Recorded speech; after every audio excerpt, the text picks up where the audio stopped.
A question I often get is, how long should I try to focus?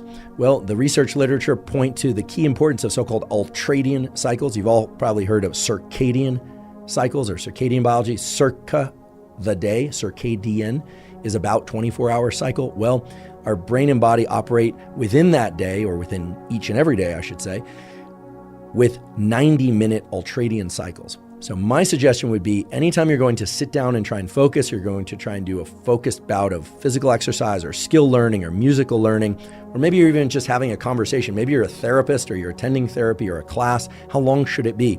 And the ideal duration is about 90 minutes. Not exactly 90 minutes, but we can reliably say 90 minutes or less. Okay, it doesn't have to be the full 90 minutes, but trying to push yourself to be able to drop into 2 hours of focus or 3 hours of focus while possible is not really in line with what we know about the underlying biology. Everything from our sleep states, or the different stages of sleep, and our waking states is divided into these 90-minute cycles, or so-called ultradian cycles. So what I like to do is set a timer for 90 minutes.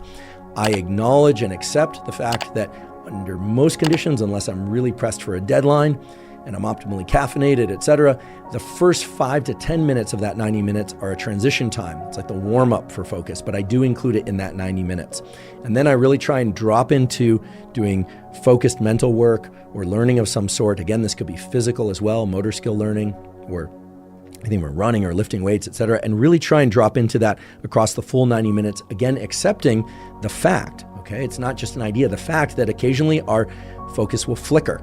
It will jump out of focus, and then a big part of being able to focus is to go back to focusing. The way I'd like you to conceptualize this perhaps is that arrowhead suddenly getting very, very broad, that you're focusing on many things, or that arrow shifts to a different location in the room. The key is to be able to shift it back and to narrow it once again, and that's an active process. So much so that it requires a lot of metabolic energy. Your brain is the chief consumer of metabolic energy. The calories that you consume is so-called basal metabolic rate. Most of that isn't related to movement or heartbeat or breathing. It's related to brain function. Your brain is a glutton with respect to caloric need. So understand that at the end of 90 minutes, or maybe even after 45 minutes, you might feel rather tired or even exhausted. And it's very important that after a bout of focus, that you take at least 10 minutes, and ideally as long as 30 minutes, and go through what I call deliberate defocus. You really want to focus on somewhat menial tasks or things that really don't require a ton of your concentration.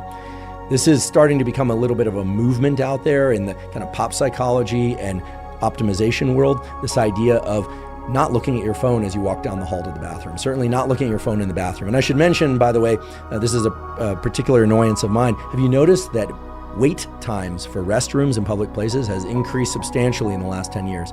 The reason for that is not digestive, okay? It's not the gut microbiome. I mean, it might be the gut microbiome, but chances are it's because people are on their phones in the bathroom. So you're doing yourself and everybody else a favor by staying off your phone in the restroom, staying off your phone while walking down the hall.